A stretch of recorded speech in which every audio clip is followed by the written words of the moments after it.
Hello and welcome to Catholic Answers Live. I am Cy Kellett, your host. Is it Wednesday already? We must be having fun this week. It's Wednesday already, and the fun continues because Joe Heschmeyer is here with us. Just one of the most popular people on earth. I don't think I'm exaggerating there. That's not true. And by people, I mean Catholic apologists. And by Catholic apologists, I mean Catholic apologists that do podcasts. Joe Heschmeyer, welcome.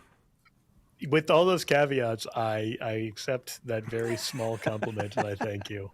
Yeah, I mean, it is funny. Sometimes I think, the work we do, I really do think Catholic media is very, very, very important. I don't put it down at all, but sometimes you see like some athlete or somebody texted out just something that's just meaningless, or some rock star did or something, and it gets 11 million views, and you're like, what are we doing? What are we doing fighting so hard to get people to, I don't know, watch a video about the Eucharist or something? But we just keep trying. But we are. It's a quantity versus quality game, Yeah. And it's not that it's not worth doing. It's just that sometimes you get this reminder of, small fish in a small pond, not a big fish in a big pond. 888-318-7884 is the number. 888-318-7884. Joe Heschmeyer, he's willing to talk to you about anything having to do with the Catholic faith, but here's the deal. You got to tell us why you're not Catholic. Why aren't you Catholic? This hour and next on Catholic Answers Live. Particularly maybe a good time for this. It's always a good time to talk with folks about Jesus and about his church, especially folks who maybe we could in some way be helpful to, and they're coming closer to Jesus and his church. But it's always a good time early in summer. Oh my gosh, we're not even in summer yet. But as we approach early summer, because the OCIA classes get going, the OCIA meetings get going at parishes. And if you don't know what that is, OCIA is basically gatherings where you can learn, you can inquire, you can find out about the Catholic faith towards the possibility of being received into the Catholic Church. So if you have that in your mind, in your heart, the thought that maybe God is calling me towards this. Yeah, the obligation is nothing. The cost is free, and you can go and sit with Catholics and see if, just come and see, I suppose. I remember somebody said that before, come and see. Yes, someone did say that. That someone was Jesus, right? Didn't they? It wasn't I just want to make sure I had right. Come and see. Jesus wants you to come and see. And he invites all of us to come and see. So if you are not a Catholic, give us a call, 888-318-7884. And don't forget that you can do this right in a parish near you, because OCIA is getting started or has already started in some places. 888-318-7884. Joe, I'm going to try to get straight to the phones. Okay. That's fine by me. But I might share one thing actually before we go to the phones. Okay, go ahead. I don't know if anyone's been following the Pope's visit in Spain. I mean, I don't know if you've been following or the people listening have been following. I know some people have been following. The Spanish. It's been really beautiful. Yeah, he gave a speech before the Spanish Parliament that received a 7-minute standing ovation, and he did just a masterful job of laying out the way that we should be treating humans with dignity. It's made in the image of God. But he asked a really provocative question. He says, can a family that casts into the shadows the unborn child, the elderly, the sick, those who suffer in silence, or those who depend entirely on the care of others be called fully just? The defense of human life is neither a partisan issue nor a confessional interest. It is a goal of civilization. Every human life must be recognized and safeguarded from conception to its natural end in every circumstance of its existence. When this certainty is obscured, the most vulnerable are the first victims, and the law loses its deepest meaning to serve and protect every person. For this reason, the moral greatness of a nation is manifested above all in its capacity to accompany, protect, and love those lives that are most fragile. I thought that was a brilliant sort of declaration of what it is that we care about and why, we get accused of like, why are you getting involved in politics, or why do you worry about this matter? And it's like, no, this isn't just a political thing. It's not just a religious thing. It is all of those things, of course, but it's not just those things. It is just a basic thing we can know from natural law that we ought to treat people as we want to be treated. And we have to have a special love for those who are least able to care for themselves. I'm really glad that you took the time to point that out. For me personally, Joe, I'm halfway now through Magnifica. What is it called? Magnificent Humans? Is it Magnifica Humana or is that Humanitas? Humanitas? Okay, Magnifica Humanitas. And I don't know if you can hear in my voice the sadness that I'm halfway through because I've done a lot of reading and I'm halfway through. It's not a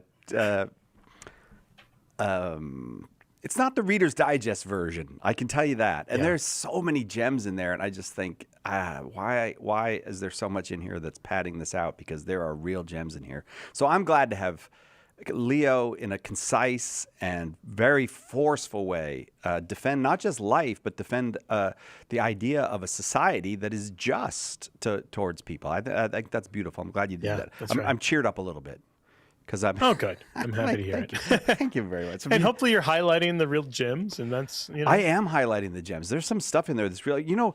The thing about that Magnifica Humanitas is there is a wonderful review and updating of the entire social teaching of the Catholic Church since Leo the 13th.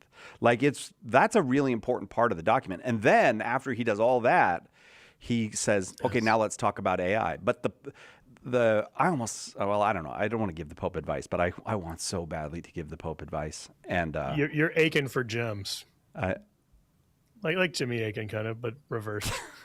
That wasn't even good at all. It wasn't even remotely good. No. Andrew in Orlando, Florida, watching on YouTube. Why aren't you Catholic, Andrew? Hi, good to talk to you, Joe. It was good. Read your book, loved it. Not our first time talking, and also got to give a shout out to Magnifica Humanitas, or however you say it. Right. I'm about halfway through. Also, my favorite thing I've read so far this year. I think it's amazing. Oh, God bless you for saying that. It's got some really brilliant bits. I think it's a absolutely brilliant 20,000 word encyclical. Unfortunately, it's 40,000 words long, but it is a brilliant 20,000 word encyclical. All right, making my way through it slowly but surely. But to the point at hand, I think I would give my reasons similar to how C.S. Lewis would formulate some of his reasons why him not being Catholic, in sort of the sense of I'm willing to agree with some things, but for example, for C.S. Lewis, the big holdback was on anything they could potentially teach in the future. For me, it also applies to the past. It's more so that when you get to the nitty-gritty, the fine print of Catholicism, that's what I don't jive with. I can see the big picture, and I actually think the big picture is very convincing to me. But then when you add all these nitty details that start to get in the way of sort of, I like the big picture. Can you give me an example of the kind of nitty-gritty? Yes. Yeah. This is, you have to. I gave in the example, what I was thinking about is, like, for example, the papacy. Love the idea of, creating unity in the church, giving that authoritative thing, giving in the reins of interpretation, having a vicar of Christ on earth. That stuff is all good. But then we actually get into the arguments of, okay, what is church teaching? Is it binding? Is it not? It seems like there's almost as much debate within Catholicism about what to do than there is outside of Catholicism. And especially also, I know I'm adding another one, but with the papacy, also papal conduct and stuff. Like, sure, you can say, hey, sure, our popes can be bad sometimes. And sure, maybe it doesn't follow logically. That's like a contradiction of the doctrine, but still it's a far call away from the initial promise of, promising unity and promising a church that won't fall away. Okay, yeah, let's take those apart kind of piece by piece and see if I can't give you something to work with. Let's start with the last part about papal conduct and work backwards. So would you agree that God designed the structure of the family, dad and mom and kids? Yeah, but of course. Would you also agree a lot of parents fail to do the things they're meant to do? You got a lot of deadbeat dads and, dads who aren't showing up in the way they're meant to. But that doesn't invalidate God's plan at all. It's just, yes. Someone not doing the thing they're called to do doesn't mean, well, let's scrap dads, because there's a lot of bad dads.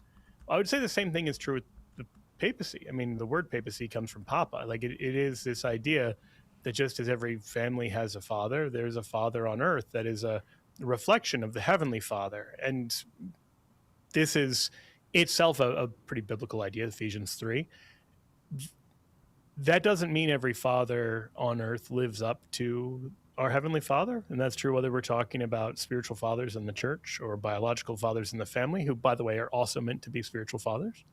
That all of us fall short of that role. All of us fall short of that job.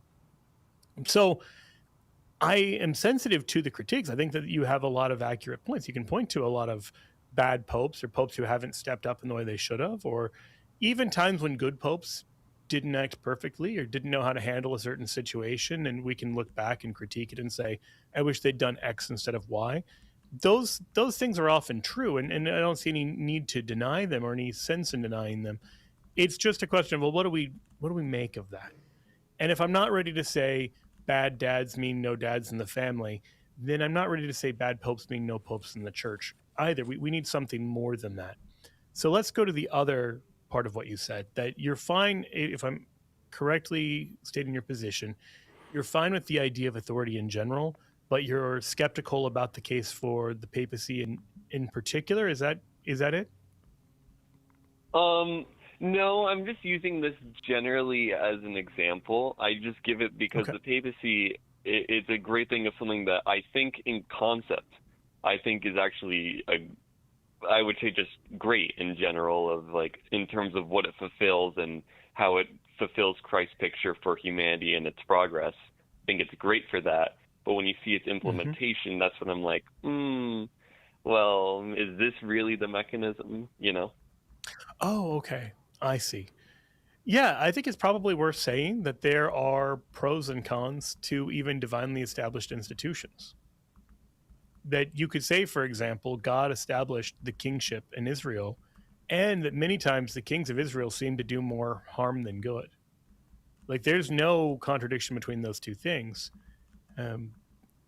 So that again is like pointing, the bad conduct, and even times where the papacy is just not a unifying source in the way it's meant to be, then I think those are perhaps legitimate critiques. Sometimes those are not really critiques we should have of the Pope. Sometimes it's just critiques we should have of the people who refuse to submit to the Pope.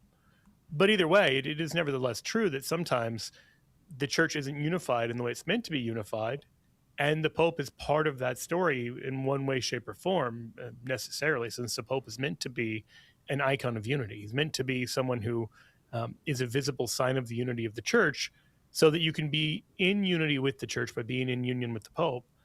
That's one of the great promises of the papacy. And oftentimes we don't see that lived out because people are not in union with the Pope. So we can, I think, agree on the problem there, but I'm not sure that problem, again, points to anything against the papacy. What do you think? Okay. Go ahead. I guess I can see something along those lines. Yeah, it's definitely hard. The church is both a divine and earthly institution, and so there's always, no matter what system you propose or whatever system has been done, there's always been problems like that. I guess. Absolutely. I mean, if there's some other system that is more unified and better, I don't know what that is. The other thing is, I don't want to look at the systems just based on the sort of sociological effects. I want to know, what did Christ actually establish? And I think the role that he gives to Peter gives us a strong indication that he wants authority resting ultimately with one person, authority and responsibility. Like when all of the apostles fall asleep in the garden, he rebukes Peter by name. That sort of symbol of somebody has the buck stopping with them is, I think, an important principle. It is, as I say, the principle in the family. It's also the principle in the patriarchs and the judges and the kings and the high priest and everything else, that even when there are other authorities like the priests of Israel, there's a high priest. Even as there are other, political authorities, there's a king. That sort of idea. As there's other military leaders, there's the judge who's in charge of the military. Those kind of things we find is a recurring pattern throughout the way God does things, and it matches the notion of the kingdom. So then you go to something like Luke 22, and when he entrusts the care of the church to the 12, and then seems to entrust the care of the 12 to Peter, telling him to strengthen his brethren, that looks an awful lot like he's doing this thing that we would expect if the papacy is true, and a thing we wouldn't really expect to see him doing if the papacy wasn't true.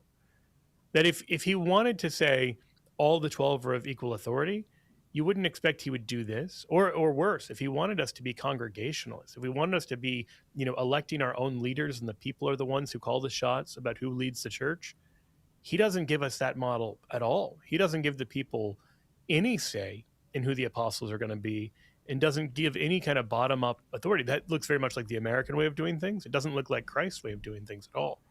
Like Christ has this very much top-down kind of leadership that, to be sure, rubs our American sensibilities wrong sometimes, but I think is a pretty clear biblical pattern. The last thing maybe it might be worth addressing, because you talked about all the areas that we agree, the ways that you see kind of the big things. Is that a fair description? Yeah. I think this is one thing that I think might be worth reflection and prayer. If God led the church to get those big things right, I'm assuming we mean things like the Trinity, the Bible, the natures of Christ, that sort of thing. If God led the church to get those things right, why would he not lead that same church to get the structure of the church right? Because that seems like a really important thing to get right. Like if God has a certain structure he wants out of the church, why would he lead them on these other issues and then not lead them on this other really important issue? You know what I mean? Like the kind of, if they're getting these things right by their own human strength, that's incredibly lucky. More likely, I think we would agree, they're getting these things right because the Holy Spirit is leading them. They're not just borrowing it from some other church. Like when Protestants get the Trinity right, or they get the Bible right, or something like this, they're getting that right because we got it right for them, and they're just repeating things that they received. They're not coming up with the Trinity and trying to sort all that out from scratch. But when we got all of these things right, we weren't just borrowing them from someone else. We were led by the Holy Spirit into correctly interpreting the scriptures, and scriptures that I would add many people without the guidance of the church misinterpreted. So I would maybe give that just as hopefully a soft challenge of just something to pray about. Like, how likely is it that the Holy Spirit led the church to get the Trinity, the Christology, the Bible right, but didn't lead the church to get the structure of the church right? Andrew, thank you for the call. I'm a little late for the break, so I got to go. But hang on, we'll send you one of Joe's books. I know you said you read Joe's book, but just tell Darren. Yeah, either Pope Peter or Early Church was the Catholic Church, whichever one you haven't read. Yeah, whichever of those you haven't read, tell Darren. We'll send it off to you in Orlando. And I hope you'll call many more times. Late for the break, however, why aren't you Catholic is our question. If you're not Catholic and you want to tell us why, we'd be grateful if you would. 888-318-7884. Hang on. Catholic Answers Live will return in a moment. Support for Catholic Answers Live comes from Catholic Chemistry, a dating app for Catholics. Founded by a longtime member of the Catholic Answers team, CatholicChemistry.com. Are you a coffee drinker? If so, you can now enjoy a coffee roasted to perfection by the Carmelite monks of Wyoming. Delicious Mystic Monk coffee is roasted and prepared by monks in a hidden cloistered monastery and is available in over 25 varieties. All Mystic Monk coffees are works of perfection and labors of love. For more information on how to purchase Mystic Monk coffee, visit mysticmonkcoffee.com. That's mysticmonkcoffee.com. With news from EWTN's Rome office, you can watch all the important events from Rome, even if you don't have TV access.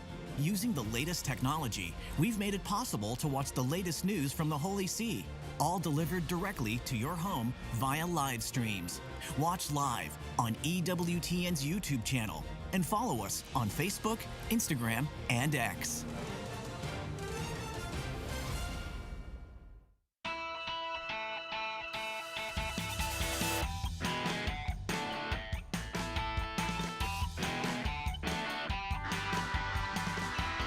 Welcome back.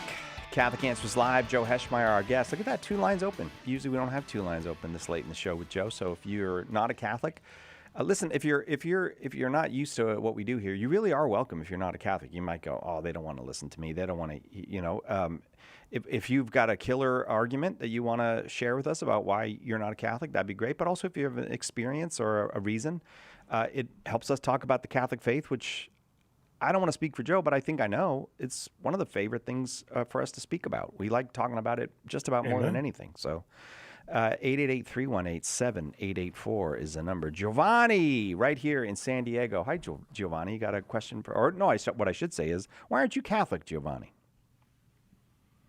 Yeah, nice talking to y'all. You too, thank you. I got a few. I got a few questions. And one of them, I got a few questions for y'all. Hopefully, y'all can try to give me some clarity on questions. My first question would be, I don't have an issue with the view of Mary being sinless. But from my understanding, the Catholic view of Mary as to why she was sinless was because, I guess in the Catholic faith, you guys kind of believe that she had like a veil that kind of stopped her from sinning. And from my perspective, I think that kind of contradicts God's will. I believe a person has to choose not to sin. And that would, in that essence, I could believe why Mary would be sinless would be because she chose not to sin. My second question let's start with your first question, just in case they're on different topics. Mary has the ability to sin, but she is freer not to sin. So you and me, we have the effects of original sin. We have what's called concupiscence. And one of the effects of original sin is that there's a darkening of the intellect, just as there's a weakening of the will. And so it is harder for us to choose the right thing, even when we're able to discern what the right thing is. It's easier for us to lie to ourselves. It's easier for us to settle for less than what we're called to. And this is due to a weakness, an intellectual weakness and a weakness of will. So if you want to imagine it this way, imagine 2 kids. One of them, because of choices that their parents made, is born addicted to drugs. The other kid is not born addicted to drugs. Now, that second kid could still acquire an addiction to drugs. They could fall into that. They could create multi-generational problems for themselves and their offspring. But they are free from that affliction. So if you were to say which of those 2 kids was freer, it would be the second one, right? In a sense, I could agree with that. So we are born sort of addicted to sin. Yeah, the only thing with that is that that's a good way to look at it, but how can that view be proven? Oh, that's a great question. Well, what do you mean by proven? Like, that sounds good to say. Like, you give. I've seen a lot of your stuff, and you give a lot of great analogies and explanations. The only thing is that how can you prove what you are explaining right now? Like, the analogy was good, but nowhere in, let's just say, any of the 72 books that the Catholics utilize, which I'm okay with as well. But how can you prove that analogy that's what Mary? That's how Mary's life was, and we have nothing to go off of. Oh, yeah. So we're drawing that from Scripture. Like, even the description of Mary is full of grace. If Mary is full of grace, the argument goes, if she's perfectly filled with grace, then there isn't room for sin there. You can't be both full of sin and full of grace simultaneously. And the greeting that the angel Gabriel gives her refers to her as full of grace. But we don't draw all of our knowledge just from the books of Scripture alone. But also we look at how these books were understood and how the early Christians understood Mary.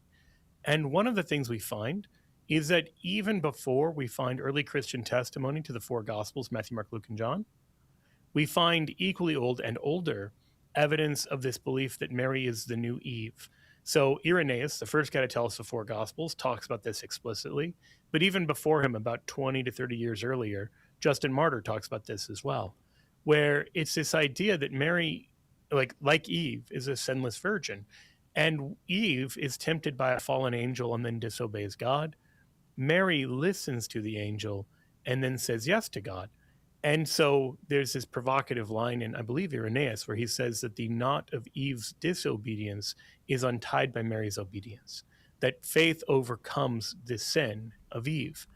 Now, in that, we're not saying that Mary is like the replacement for Jesus or anything like that. We're saying that Mary is the model disciple, the model faithful one, in this way where she's given basically the same opportunity Eve is given. Because Adam and Eve are created without original sin. They're sinless, and yet they're still able to sin. And how do we know that? Well, partly because they do sin.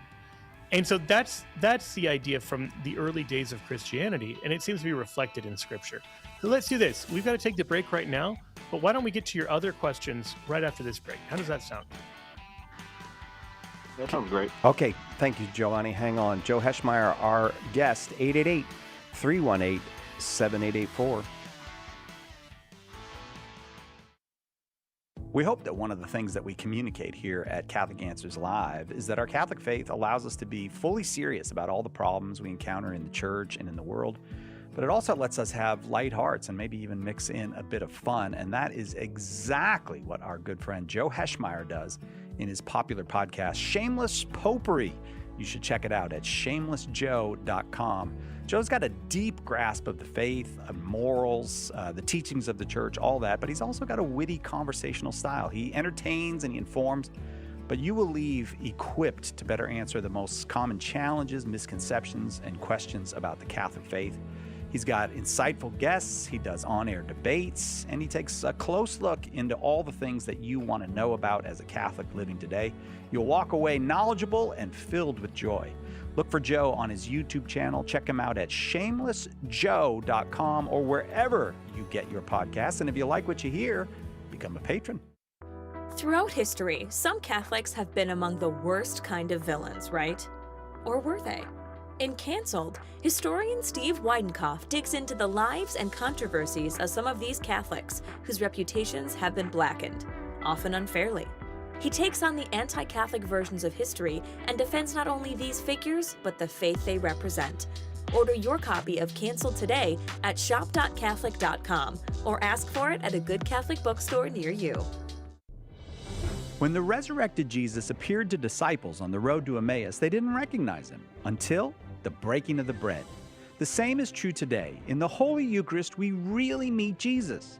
In The Eucharist is Really Jesus, author Joe Heschmeyer explains how knowing Jesus in the Eucharist is the key to understanding all of Christian faith. Order your copy of The Eucharist is Really Jesus today at shop.catholic.com or get it at a good Catholic bookstore.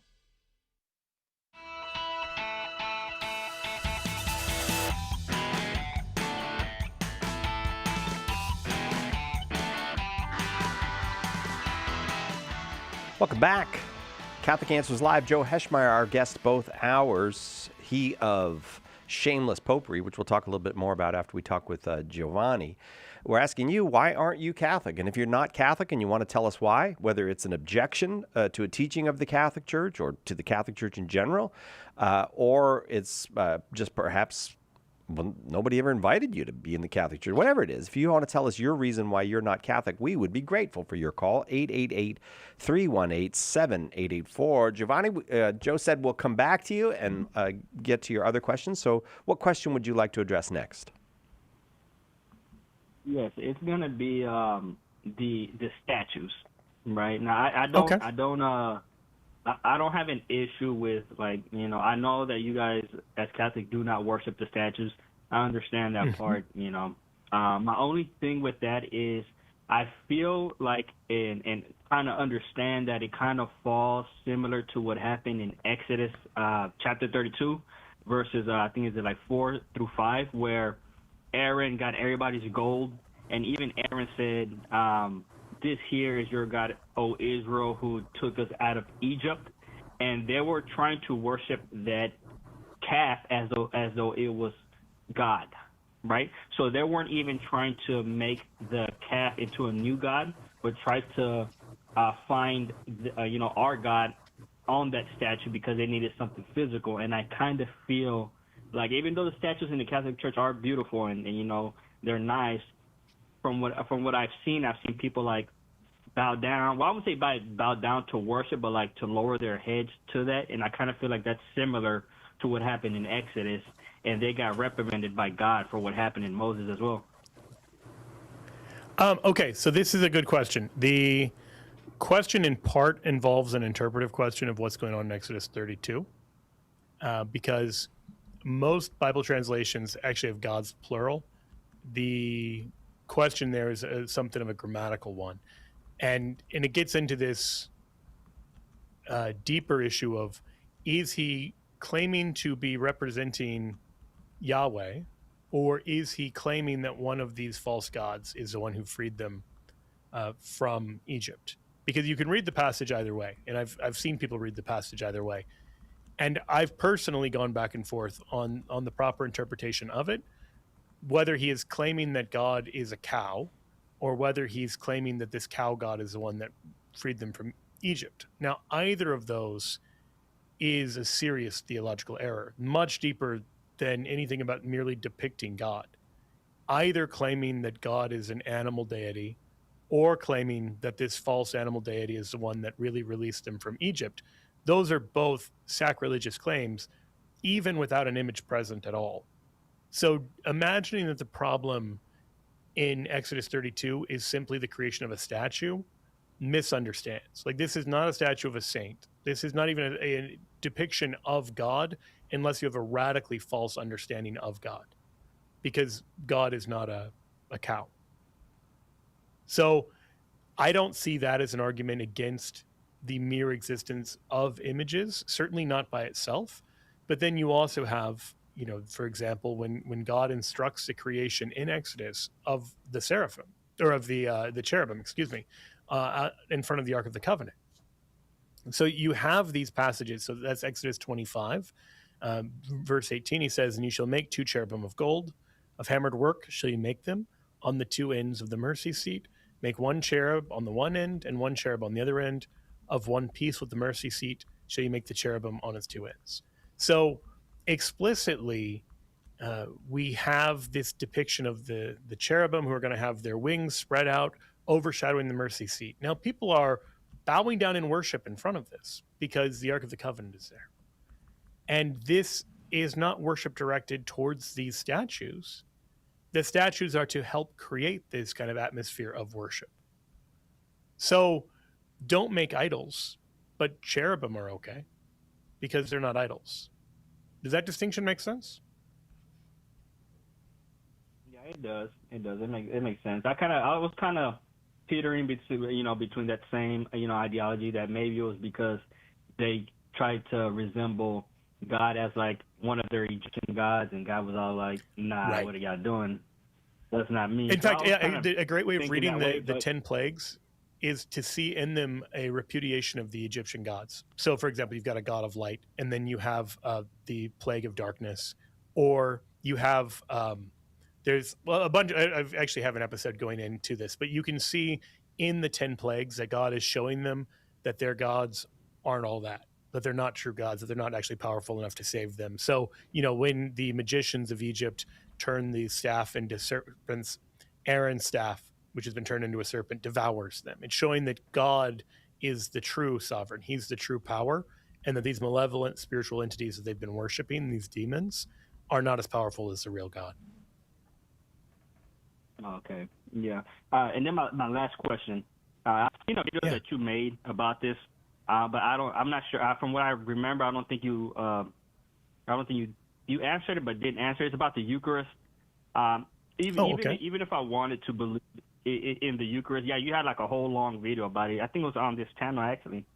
And I looked it over to try to see if I could find the answer.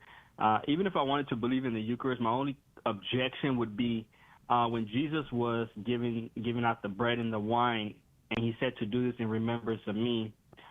He was still alive when he gave out this. He wasn't crucified at that point in time. So how Correct. Can it be his body and blood if he was still alive? Would that not make it symbolic? And it's kind of hard to try to understand what is symbolic and what isn't. And I feel like it would fall. And you were making that distinction in that video that sometimes he was, and sometimes he corrected them when he wanted to tell them that he was being literal. But in this specific scenario, would you not believe that he was being symbolic due to the fact that he wasn't yet crucified? No, I think that's a really good question. And this is a question that St. Thomas Aquinas answers in the Summa. This is part 3 of the Summa, question 81, where he's asking basically in what way Christ gives himself at the Last Supper, because there's something really mysterious about that. And, is his body given in its glorified form? He's asking a very kind of niche question. But if Christ is able to give us his body and his blood, if he's able to turn bread and wine into his flesh and blood, then it doesn't seem to me to be any additional challenge for him to do that while he's still on earth. It should put it in another way. Think about it like this. When Jesus says, where 2 or 3 are gathered in my name, I'm there with you. He is, and that's true even while he's walking the earth. And he's holding all creation together in himself, even as he's asleep on the boat on the Sea of Galilee. That somehow, even when he's a baby in the manger, he is also holding the cosmos together. So does that defy our human experience? Of course it does. We have no way of kind of grasping that. But once we acknowledge that Christ can be present in a bunch of different ways, in different modes, and once we grasp that like his body is itself a miracle, he is a virgin born male that, only has a biological mother and yet he's a man, his very body is miraculous, then I don't think it's any great stretch to say, yeah, he can give us his body in a way at the Last Supper that would have defied our expectations. And that, the very God who spoke the universe into existence by saying, let there be light, can speak his body into existence in the Eucharist by saying, this is my body. Okay. Yeah, that kind of helps out a bit to try to get a better understanding of it. Well, I'm very grateful for your call, Giovanni. Maybe, Joe, suggest a book that we can send to Giovanni. Well, you asked a question about the Eucharist just now. Would you like a book about the Eucharist?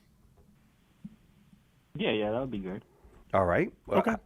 How about The Eucharist is Really Jesus? Is that the one you had in mind, Joe? Is that the one you were thinking of? I was hoping you'd choose. But if you have another one that you're thinking of, I will humbly defer. Giovanni, thank you for a really fine and very interesting conversation. If you just give us an address, we'll send you the book. Thank you, Giovanni. We got to take a quick break. Right back with more Why Aren't You Catholic? If you're not Catholic and you want to talk about it with 2 Catholics, 888-318-7884. Hang on. We'll be right back with more Catholic Answers Live. The Catechism defines evangelization as the proclamation of Christ and his gospel by word and the testimony of life. But what does that look like in real life? It looks like St. Paul street evangelists out in the public square sharing the good news. We're a Catholic nonprofit that starts conversations by handing out free sacramentals. Then we employ our method of listen, befriend, proclaim, and invite. Catholic Answers is supported in part by St. Paul Street Evangelization. Visit streetevangelization.com to learn more. Alexian Brothers is a proud sponsor of Catholic Answers Live. For 800 years, these Catholic brothers have offered a prophetic and daring response to the gospel, serving Christ in the sick, the poor, and the dying. Is God calling you to be a courageous disciple? If you feel called to total self-giving as a religious brother in the mission of Jesus, call our vocations office at 847-264-8703. That's 847-264-8703. AlexianBrothers.org. The most original Catholic content is on EWTN Radio. What have you always wanted to know about the Vatican? Well, I'm your Vatican insider, and I answer that question when I bring you the news about the Pope, Vatican City, and I share insights and stories from a broad spectrum of church ministries. Vatican Insider with Joan Lewis, Saturday night, 9 Eastern on EWTN Radio.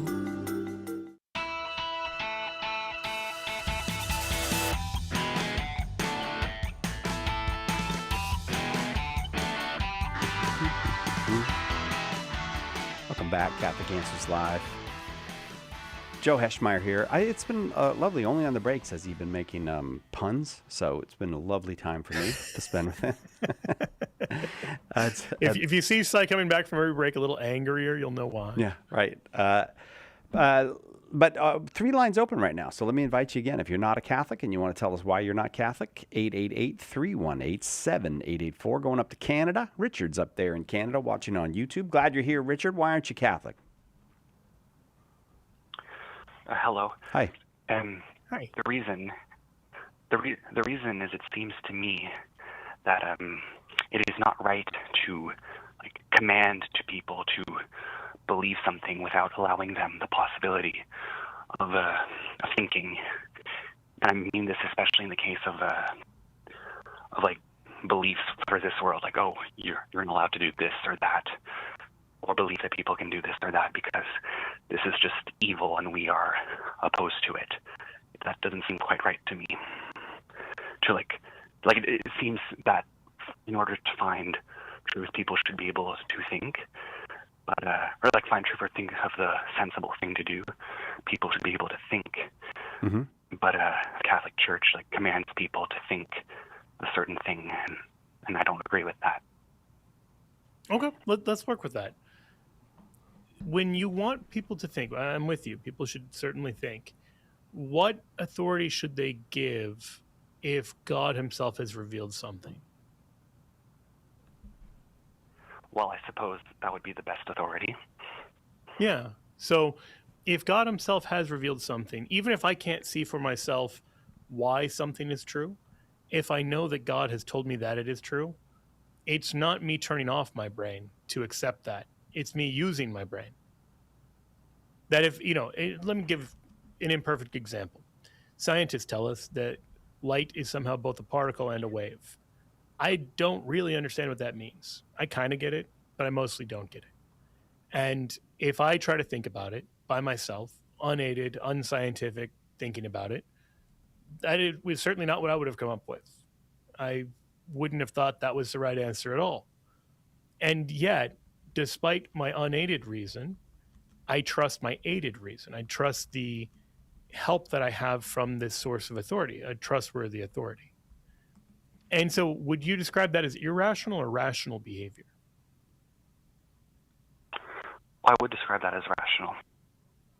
So I think given that, if the Catholic claims about the Church are true, then it's rational to believe those claims. It's rational to say, yeah, Jesus Christ really is who he said he is, and he's worthy of our trust. One of the things he said is that he was going to build the church. This church is called in the New Testament the pillar and foundation of truth in 1 Timothy 3:15. And so if this church in an official capacity says to be a part of this church, the pillar and foundation of truth, this is one of the true things you have to believe, even if I can't get to that conclusion on my own in an unaided sort of way, I'm not left unaided. That one of the ways that God is able to lead us into the truth is that we don't have to each try to figure it out for ourselves. If each of us is left to figure out the great mysteries of life on our own without help, we're probably not going to get super far, and we're probably not going to agree on all that much.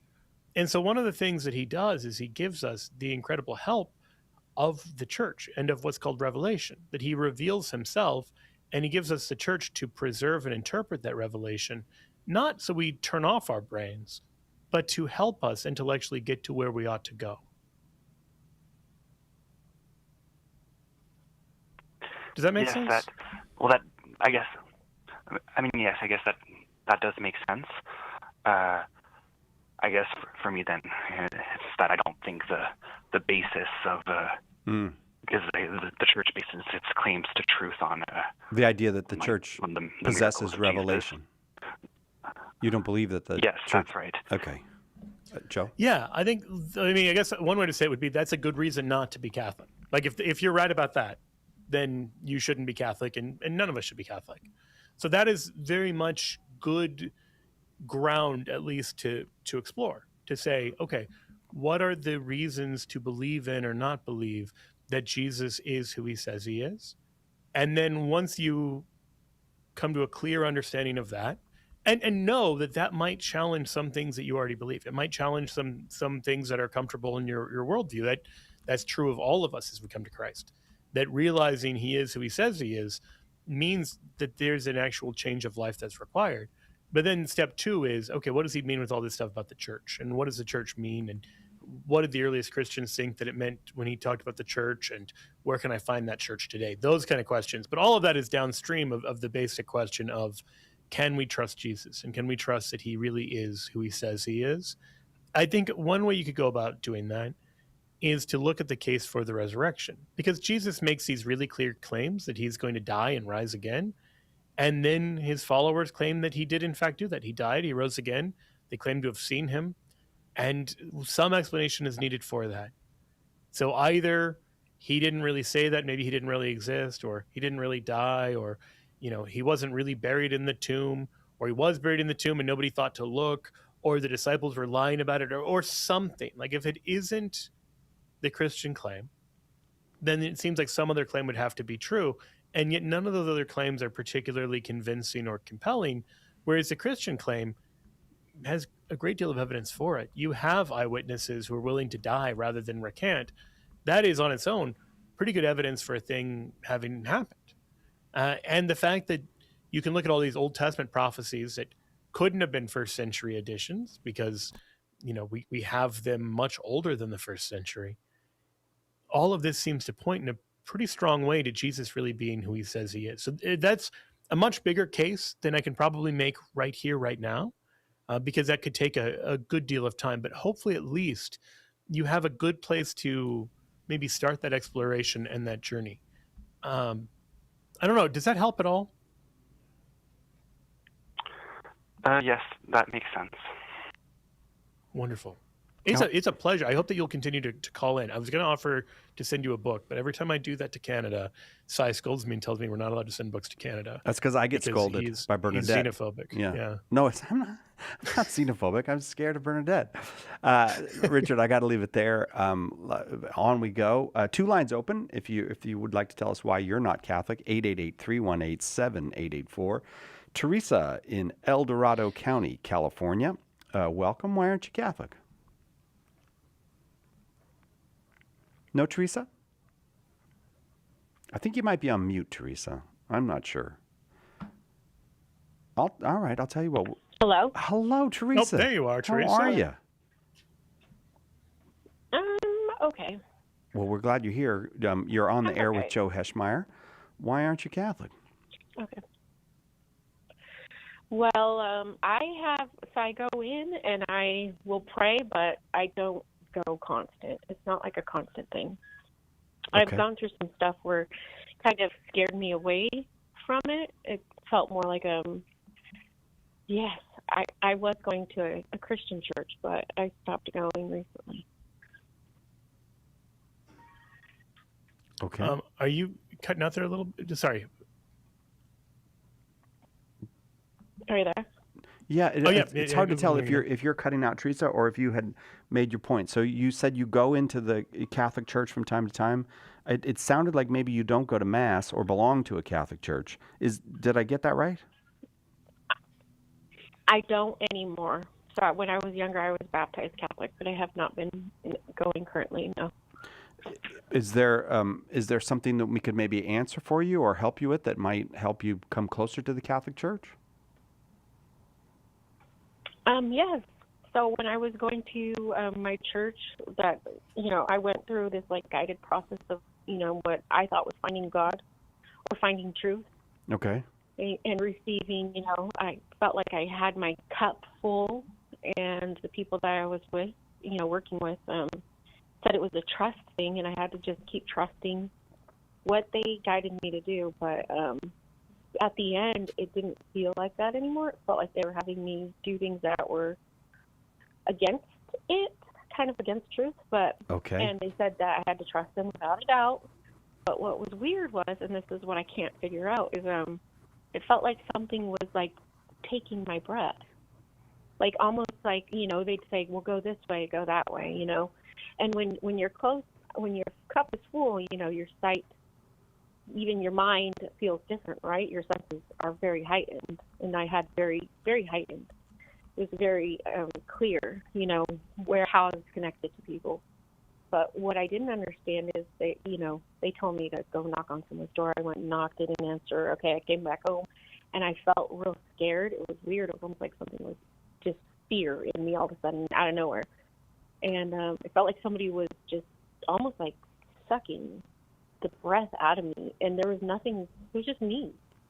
But it also felt like a shocking to my forehead and my eyes.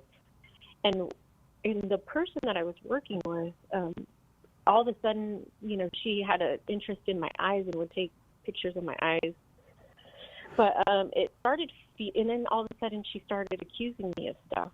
And I thought we were supposed to be trusting, so I just kept saying, "You're just playing, you know, you're just playing. What are you talking about?" And Teresa, this is really disturbing behavior you're describing. It sounds abusive, Teresa, like you entrusted yourself to people who were abusive. Does that sound right to you? Yes. Well, I think they were pretending to guide me, but they also would say, "We're trying to find the real you," and then she'd say, "That's not you, that's me. I did that work." And it was different because, like, she just made it seem like she was helping me, but the whole group did. And at first it felt that way, but then all of a sudden it felt like just somebody taking control of everything. Yes, Teresa, I'm sorry. Yeah. I'm sorry that happened. That's not right at all what happened to you. Joe, did you want to address this? Well, I would just say it sounds like you were in what might be called a high control group, or less politely, a cult. Whether you were formally in one or not, at least you were in the kind of context where people are acting upon you in a way that strips you of autonomy, strips you of kind of your sense of self, and makes you doubt your own ability to use your intellect and your will. And that's not what God wants for you. Like, he wants to help your intellect and help your will, not control and oppress it in this manipulative sort of way that it sounds like happened to you perhaps here. And so I would suggest two things. One, that you put some distance between yourself and this group of people. It can sometimes be very difficult for people coming out of that kind of background to establish good barriers afterwards, because they've been taught barriers are all the wrong places. And so they learn to doubt themselves a lot and to doubt the things they kind of intuitively know to be correct. They've been systematically sort of stripped of the agency to recognize, like, no, that boundary is appropriate to have. Someone shouldn't treat you that way. Someone shouldn't talk to you that way. So put some distance there. It can also be difficult because many times you feel like these are real friendships, and they're people that you're trying to impress, or they're people you're trying to, you know, please in some way. And they've put themselves in a position where they want you to approach them in that way. So to be really vigilant about just saying, like, I'm not even going to try to have a friendship here because it's not spiritually or psychologically healthy. So that would be the first thing. Put some distance there. But then second, to recognize whatever in the world that thing was, that's not authentic Christianity, and that's not what you're called to. Like, the church into which you were baptized isn't going to do that to you. Like, the Catholic Church is not going to say, like, yeah, get rid of all of your autonomy and agency. I know that sometimes, like, people will make that claim, but when you compare the Catholic Church to an actual cult, it's night and day. And we want you to know that your faith and reason are gifts from God and are given to you to have a deeper understanding and appreciation of God and of yourself. There's an encyclical Pope John Paul II gave called Fides et Ratio, in which he begins by just praising the gifts of faith and reason. He says faith and reason are like two wings on which the human spirit rises to the contemplation of truth, and God has placed in the human heart a desire to know the truth and a word to know himself, so that by knowing and loving God, men and women may also come to the fullness of truth about themselves. And that's the thing that gets attacked in a cult, the ability to use your reason. And this is a hindrance to faith as well, because you don't know who and what you can trust, because all of that just gets directly attacked. And then it's harder for you to know and love God, and it's harder to know the truth about yourself. The Catholic Church wants the good for you there. And so be assured of our prayers as hopefully you come away from that. If this is something you'd like to discuss again, you're always welcome to call back. I would like to send you two books if you'd like them. Jimmy Akin's book, The Words of Eternal Life, True Happiness and Where to Find It. And then a little book called Secrets from Heaven, and it's about the parables and sayings of Jesus. It's just a book of reflections on the parables and sayings of Jesus. Jesus is a healer. Jesus is someone who sets us free. Jesus is someone who fills us with life. He's not someone that possesses us, controls us, manipulates us, and those kinds of things. So we will be praying for healing and help. And hang on if you'd like those books. We'll be right back with Joe Heschmeyer Why Aren't You Catholic? On Catholic Answers Live.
Welcome back. Catholic Answers Live. Joe Heschmeyer is here. Why aren't you Catholic? Our question, every single line full. Joe is the author of, well, you've heard us give away books. Pope Peter, we talked about. The Eucharist is really Jesus. The early church was the Catholic Church, one of Joe's books, and many more. The podcast is Shameless Popery, and it's very, very popular. And what's going on at Shameless Popery, Joe? That's a good question. What did I just talk about? Oh, yes. This is why moralistic it's and so therapeutic popular. Deism. Yes, exactly. Oh, what you're did I talk talking about literally yesterday. Yeah, so this idea of moralistic therapeutic deism is this idea that what many people, even many self-proclaimed Christians, describe when they talk about their faith is something that is radically different than historic Christianity. And many times they don't really understand why it's so important. You know, this idea that, well, just be a nice person. And if you're a nice person, if you're a basically good person, that's what salvation consists in. And God is there if you need some help with stuff, but otherwise you can kind of just leave him alone. And he wants you to feel good about yourself. That's the kind of crux of the religious claim as far as it goes. And many people, maybe I'm not explaining it the greatest, but many people, when they hear that, are like, yeah, that is what I believe. Or that is what a lot of people in my life believe. And so I go through it prong by prong and sort of explain, yeah, here's what's wrong with each of the three parts of MTD. Now, most people don't refer to themselves as moralistic therapeutic deists because that would already be thinking more deeply about these things than they have, if I'm being very blunt. Wow, that was blunt. I know. I'm just saying, this is a kind of default religion that many Americans and many people in the West in general fall into. And Christians, but even some non-Christians. You can find a lot of Western Muslims who seem to have the same kind of idea. Christian Smith, I believe, was one who originally coined this term as a way of capturing the belief systems he was seeing in teenagers about 20 years ago. And so now those teenagers are adults and they're making decisions. And this creed that they're living by is a sort of like everybody just be nice sort of creed that is a real problem for authentic faith. I am going to listen to that one. That sounds good. I think Christian Smith, was at Notre Dame. He was at Notre Dame, and then he retired a couple of years ago or stepped away. Yeah. A couple of years ago. Yeah, I actually think he's quite insightful. I mean, I know some people have said, well, actually, I think moralistic therapeutic deism sounds like a pretty good idea. We should have more of it. So I think he might have accidentally promoted something, but it's not a good idea. It's not a good idea. It's not. No. It is the kind of civic religion that we live with. And a lot of people who are moderately religious or who think, it's good to be religious, it's good to have God in your life, that kind of approach, when it goes no deeper than that, often ends you up in solidly moralistic, therapeutic, deistic territory. Yeah. I wonder if it would have even been possible absent Christianity. That Christianity kind of had to set the table for this niceness as religion. I'm so glad you say that, because with each of these three things, I try to point out that there actually is an authentic Christian good, an authentic Christian truth that is in the background that has gotten warped and distorted in these almost unrecognizable ways. Like, God really does want you to be happy, and he really does want you to be healed. Yes. But it's just not in the kind of short-term, superficial way a lot of us want that healing. Right. I mean, it's, people who are familiar with like the health and wealth gospel, it's the same kind of thing of like, well, God wants my good, so therefore, and this makes me feel good. Me to get this car. Yeah, right. Exactly. Exactly. Right. And it tends to cut the horizon down to very short horizon rather than the great horizon of the kingdom of God. That also, for anybody listening, I have 99,900 and some odd subscribers now, and I'm trying to hit 100,000. I haven't subscribed. I'm going to go on right now. It's 99,927. Can I win the prize? So there's 73 Shameless. more to go to hit 100,000. So if you want to join, this is a great time to do it, because I normally don't pay much attention. Let's see if we can get Joe over 100,000 by the end of the show. I'll monitor it. Perfect. Over there. That's perfect. Yeah. You go to Shameless Just pull up Popery. Shameless Popery on YouTube. Subscribe. Boom! I just subscribed. I can't believe you weren't subscribed. Although I guess I'm actually not subscribed to your channel either. I don't have a channel. Do I have a channel? Oh, I do. Yes, apparently I do have a channel. Bender's mad at me You because might subscribe to your channel while you're here too. I probably should subscribe to it. I didn't. Thanks, Bender, for giving me a channel. That's embarrassing. That's going to come up at the meeting tomorrow. All right, let's go to Ty. Check out Shameless Popery wherever you get your podcasts, or go subscribe right now on YouTube. Oh, I true that I am subscribed to your channel. Oh, you are? Look at that. Good for you, Joey. What a wise man you are.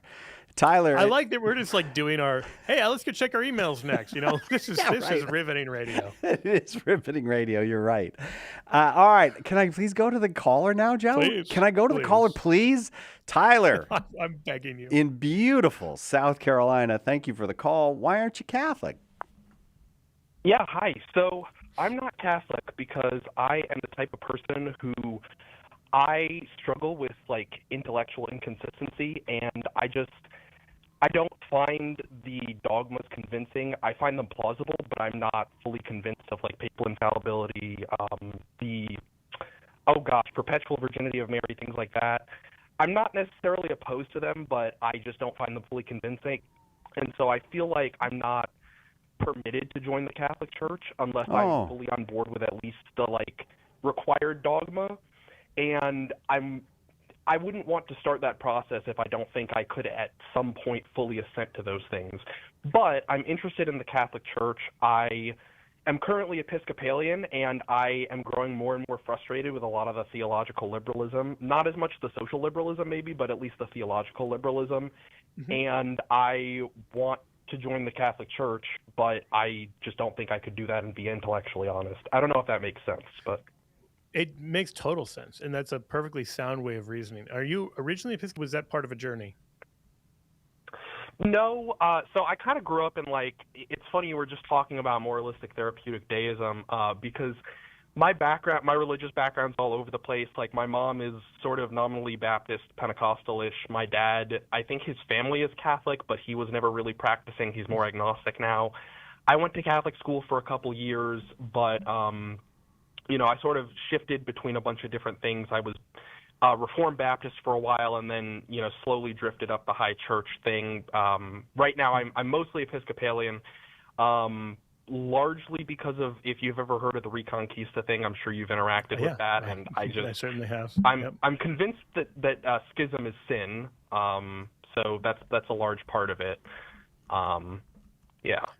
Wait till I tell you about the history of the Episcopalian Church. No, I'm just kidding. Have you ever heard of Anne Boleyn? What if there's a girl you really like, though? Okay. Joe, go ahead. Now, serious answer, Joe. Get it together. I'm really glad I asked that question because it seems very clear that you were on a journey. It also seems very clear that you're a person of great integrity. And I say that without meaning to flatter you, but in an authentic way. And so on the one hand, you're absolutely right. If you are at a place where you say, I do not believe the Catholic Church is who she says she is. I do not believe the Catholic Church's dogmas are actually true. You're not ready to become Catholic. In the same way that if you heard Jesus' teachings and you said, I like about 90% of those, but I think he really struck out on the other 10%. I think he just got those ones wrong. Then you're not ready to follow Christ. You're not ready to be Christian anyway. But there is this sort of follow me sense that Jesus gives in John 1. When the disciples ask him, what are you saying? He doesn't just tell them the answer. He says, follow me. And so what it is an invitation to grow in trust, where they don't have to have the answer right away, but they have to trust enough that they're willing to find out the answer and allow themselves to be taught. So the apostles don't need to be full-fledged Christians at the beginning of their following of Jesus and discipleship, but they do need to be that at some point. Like at the point that they're actually sent out as apostles, then it's really important that they know and believe this stuff. But as they're first learning as disciples, as they're first learning as students, it's okay if they're just open to discovering something new and open to being challenged in this way. Well, I'd say the same thing is true here. Like what you're describing right now, you're not ready to get confirmed. You're not ready to become Catholic. But you certainly seem like you have the curiosity and the draw and everything else that would suggest to me you might be ready and probably are ready to maybe go through OCIA or to get connected with the priest and sit down with someone who can walk you through a lot of this stuff and to help make sense of some of the lingering things that might be giving you some pause. Because the journey that you're on logically seems to be going in this direction. if you're saying schism is bad and you're wanting to undo the schisms and you're wanting to get back to, frankly, to Mother Church, we know where that road goes. And a lot have been on the road from maybe nothing to Baptist to Episcopalian or Anglican to Catholic. And like, we know the logical, now not everyone goes that journey, not everyone goes all the way, but there is a logical sort of sequence as you get higher church and older and more traditional. Once you sort of undo those hurdles, and I imagine, I don't want to speak for you, I imagine even becoming Episcopalian probably took a sort of change in seeing how you understand liturgy and tradition and all of that. As you continue that journey, I think some of the things that feel like insurmountable obstacles right now maybe won't feel like that as long as you're open to it, and then are willing to kind of see where that goes. The analogy I'd give is, if you meet a wonderful woman, you don't ask at the end of the first date, am I ready to get married yet? But it might be worth asking, do I want to continue to see her and see where this goes? And that's what I would sort of invite you to, if that makes sense. Does it, Tyler? Yeah, I think I get that. I will say that it was sort of, before I became Episcopalian, I sort of did all the intellectual processing independently, and then I made that decision. So it's like I almost feel like I have to do the same thing if I'm exploring the Catholic Church. But I think, a large part of that is just brought on by the fact that the mainline churches don't really try to catechize people. If we're being honest, the mainline churches don't try to catechize people or do formation or walk alongside people as much. And I guess it would be my hope that if I am able to connect with a priest, that he'd be willing to sort of do that where the Episcopal Church doesn't really. You were in South Carolina, is that right? Yeah, that's correct.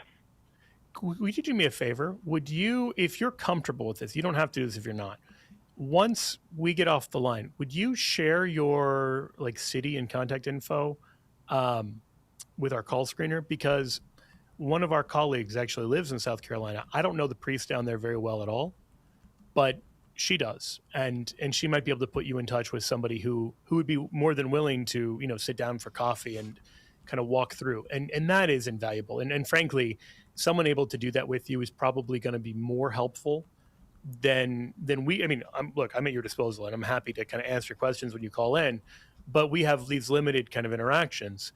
The other thing I would say, the journey you're describing, where you kind of figure out all the objections yourself and then move forward, is very common, but this often leaves people a little bit stuck. And it's not the way that we're meant, if you read the New Testament, nobody is doing this. Nobody is figuring out all of Christian theology and then deciding yay or nay on Jesus. And there's something very artificial about the current way we do that, I call it self-shepherding sheep, where you kind of figure out your full theology and then you find a denomination or church that matches that. There's just something very unbiblical about that whole approach, because we're not allowing ourselves to be led. And I know it's coming from a good place. I don't say that to rebuke you at all, but just to say there is a better model of doing this where you're not on the hook for figuring everything out on your own. Yeah, that definitely helps. I would be more than happy to pass along my contact information and my city, because right now I'm kind of just inquiring. I would like to know more, and I think that'd be helpful. Oh, wonderful, Okay, Tyler. yeah. That's wonderful. Why don't we do that, and then we can see if Christine can connect them. I thought it might. I didn't know if it was Christine or Emily. I knew one of them lived in North Carolina. I would one of them never lived in... trust Emily on this. That's No, I'm not just true. kidding. That's not true. She lives in North Carolina, doesn't she? I couldn't remember which was which, so I didn't. yeah. But do you want to give Tyler a book as well? Do you have any idea? Oh, yeah. Tyler, would you like a book on the early church or on the papacy, or would you like a book by Cy Kellett about Jesus? Oh, gosh. I don't know. What do you think would probably be most helpful here? The book about Jesus, clearly the book about Jesus. Okay, go ahead, Joe. What were you going to say? No, I'll let Cy decide. Oh, this is the only time I've ever gotten to give my book away. Yeah, I'm going to give you my book. Okay, hang on, Tyler. We're going to get an address for you, and hopefully our friend Christine in South Carolina will be able to get you in touch with a priest that you can talk to down there. And you'll get a copy of a teacher of strange things, who Jesus was, what he taught, and why people still follow him. We'll take a quick break. Be right back with more Why Aren't You Catholic on Catholic Answers Live. Stay with us for more Catholic Answers Live. Underwriting for Catholic Answers Live is provided by Magnificat. Published monthly, Magnificat features texts of daily Mass, prayers, articles, meditations, art commentaries, and more, in step with the liturgical rhythm of the Church, on the web at magnificat.com. The Adoration Sodality of the Poor Clares of Perpetual Adoration at the Shrine of the Most Blessed Sacrament in Hanceville, Alabama, is a prayer group for laity, priests, and religious brothers and sisters to spiritually join in the nuns' mission of adoring our Lord Jesus Christ in the Holy Eucharist. Members commit themselves to an hour of Eucharistic adoration on a monthly, weekly, or daily basis at a monstrance or tabernacle at the parish of their choice. Learn more about becoming a member at iadorethee.com.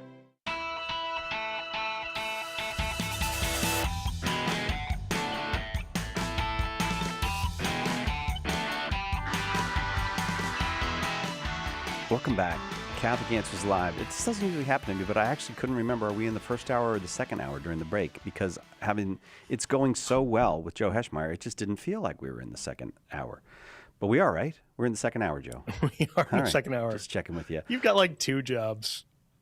Don't start with me on the fact that I have the easiest job in the world and I can't do it. You know when the breaks are, you invite people back, you read the you're going to get, and you know what? You're going to get a letter from Anne. I have a fan, I have a fan, and she is one of the best people in the world, and she's going to write you a letter now for insulting me. She always says that I pick on you. We're going to find out if she listens to this because she's going to recognize it's coming. It's coming. Her. Yeah. You're and calling her. And Anne, by the way, you are correct. Joe is mean to me. You have 2 jobs. It's true. Answer the phones and go to the breaks. All right. Why aren't you Catholic? That's what we're asking callers today. And now we're going to Bellevue, Nebraska, where Braylon is listening on Spirit Catholic Radio. Braylon, we're glad you're here. You're doing a good job. Thank you, Joe. Sorry, Braylon. He needed to give me my job performance review in the middle of my introducing you. Welcome. Why aren't you Catholic, Braylon?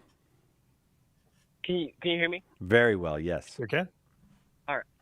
So I actually I am Catholic, but I just had a couple questions for Joe Heschmeyer. All right, fire away. The harder, the better. Okay. So I've heard that that predestination is kind of a dogma of the Catholic Church, and I know that different denominations have different viewpoints on this. So I wanted to get an answer from someone who knows a considerable amount about Catholicism. All right. What was it? Just a question like, what is the Catholic view of predestination? Yes, sir. Okay, wonderful. There's a range of accepted opinions on predestination, but the short version is we as Catholics believe in what's called single predestination, and we don't believe in double predestination. So single predestination is the kind that we read about in the Bible, that those whom he foreknew, he also justified. So actually this is Romans 8:28-30, and then the Catechism quotes it in paragraph 2012.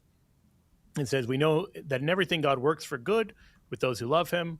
And then it says, St. Paul says, for those whom he foreknew, he also predestined to be conformed to the image of his Son, in order that he might be the firstborn among many brethren.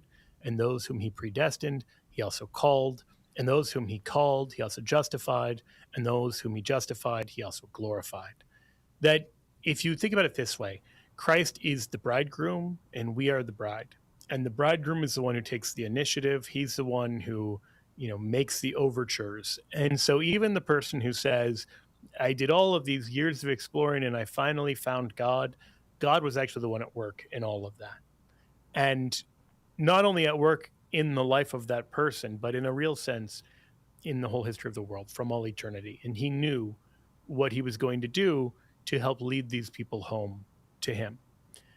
And that he is in the driver's seat even when he doesn't feel like he's in the driver's seat. That's the biblical kind of vision of predestination. And whenever the Bible talks about predestination, it always means predestination to something good. Typically, not exclusively, but typically it means predestination to heaven. There is, on the other hand, the Calvinist view, which is that God predestines some people to heaven, but then he also predestines other people to hell, what's called reprobation. That is unbiblical. We don't see anywhere in Scripture where it talks about God predestining anyone to hell. And it goes against several places in Scripture that talk about how God loves all men and desires for their salvation and for all of us to come to the knowledge of the truth. And this is 1 Timothy 2, about Jesus being the expiation of the whole world and not just of us, 1 John. So those kind of passages speak in a pretty clear way against double predestination. The Catechism also affirms this. In paragraph 1037, it says, God predestines no one to go to hell. For this, a willful turning away from God, a mortal sin is necessary, and persistence in it until the end. And then it quotes from the Eucharistic liturgy and the daily prayers of the faithful, in which the Church implores the mercy of God, who does not want any to perish, but all to come to repentance. So we believe that God wants the salvation of all, and that when anyone is saved, it's because God was in the driver's seat. God was the one who arranged things in such a way as to lead to their salvation. But we don't believe that those who are damned because God doesn't want them to be saved or was unwilling to arrange things for their salvation or predestine them to hell or anything like that. That they rather chose to go to hell. No one earns their way to heaven. Everyone who goes to hell earns their way to hell. Does that make sense? Yes, that kind of makes sense. So basically, you're saying that God predestines everyone to heaven, but if someone is damned, that is because they chose to live a life apart from God. Anyone who is saved is predestined to heaven. God desires, there's what's called the universal salvific will. These are subtly different things. So whether we describe that as God predestines everyone to heaven or not, you'll find differences in terms of how people approach that, because God does give different amounts of graces to people. Think about the parable of the talents. One person gets 5, another gets 2, another gets 1. That God gives everyone abundant gifts, and he gives everyone the graces necessary to be saved. This is a point that all the theological schools agree on. That is a common belief in Catholic theology. Because you can't say God desires the salvation of John Smith, and yet he didn't give John Smith the graces necessary to be saved. So we have to believe everyone has sufficient grace. There is a disagreement between different theologians about, well, how is it then that some people are damned? I mean, clearly the issue is that they're rejecting the graces that they've been given. But why is that? There's something kind of mysterious about sin. There's something kind of mysterious about, the mystery of iniquity. And there's something kind of mysterious about damnation, that God creates these people. He wants good for them very clearly. And yet some of them continue to go to hell.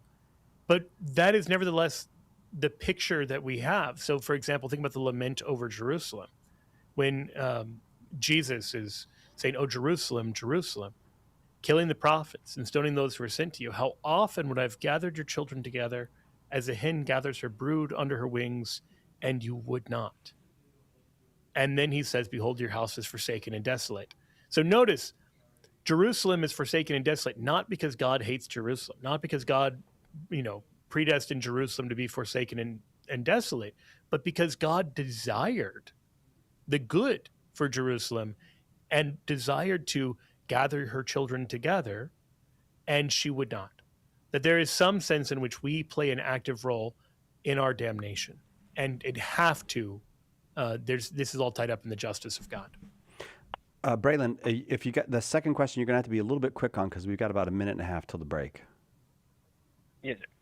So, and thank you for answering that first question. That makes a lot of sense. Oh, absolutely. So, good. So my second question is, can you give me kind of a brief history on how the Catholic Church kind of put together and the different councils and everything like that? Because I'm trying to prove to my Protestant friends that the Catholic Church put together the Bible, but I don't know. Oh, wonderful. Okay, you know what I'll do? Why don't we send you a copy of Jimmy Akin's book, The Bible is a Catholic Book? He's going to go through that much more in detail, because it's a little bit of a long story. The shortish version I can do before the break is this. The inspired books were inspired from the moment they're written. Like, the Catholic Church doesn't turn an uninspired book inspired. Like, the Catholic Church couldn't take Cy Kellett's book, Teacher of Strange Things, and then say, this book is now inspired scripture, and then it becomes scripture. It doesn't work like that. That the church is more like a thermometer that recognizes the temperature than a thermostat that creates the temperature. But the church is an accurate thermometer. It recognizes correctly exactly which books are and are not divinely inspired. And so how does that happen? Well, partly because the earliest followers of the apostles preserved the apostles' writings as well as the Jewish scriptures. And then over time, there was reflection and there were debates about exactly which books were and were not divinely inspired. And so this is settled first at regional councils and then eventually at ecumenical councils. Braylon, much more could be said, and Jimmy does a lot of that work in the Bible as a Catholic book. You just got to give us an address there in Nebraska, and we will send out The Bible is a Catholic Book to you. Why aren't you Catholic is our topic this hour. Joe Heschmeyer of Shameless Popery is our guest, and right back with more. What was the church like in its infancy? In a word, Catholic. And Joe Heschmeyer has the receipts. In his best-selling book, The Early Church Was the Catholic Church, he gives you the details from the historical records of the first 2 centuries of Christianity. Right now, get a copy for just $10, plus free shipping if you live in the continental United States. Get more information and order The Early Church Was the Catholic Church at theearlychurchwascatholic.com. What is the Catholic Church? Everyone seems to have an opinion, but the church never quite fits into the boxes people make for it. In The Faith Unboxed, author Andrew Petiprin looks at some of the most common boxes people put the Catholic Church in and explains why they don't fit. In doing so, he brings us closer to what the church really is, the institution founded by Christ. Order The Faith Unboxed today at shop.catholic.com or ask for it at a good Catholic bookstore near you. You've heard the same tired anti-Catholic arguments again and again, and you know they don't hold up. But explaining why isn't always easy. In The Protestant Fallacies, Parker Manning unpacks the most common objections to Catholicism, exposes their flaws, and makes the Catholic response clear, practical, and even fun. Understand your faith and talk about it with confidence. Get your copy of The Protestant Fallacies today at shop.catholic.com or at a good Catholic bookstore near you. From the dawn of creation, angels have stood in the presence of God as messengers, warriors, and guardians. Some seek our fall, some intercede for our salvation, and one is assigned to protect you. In the new book, Angelic Answers, Father Mike Driscoll uncovers the truth about angels and their unseen battles. So mysterious to us, and yet so close. Get Angelic Answers today at shop.catholic.com or at a good Catholic bookstore near you.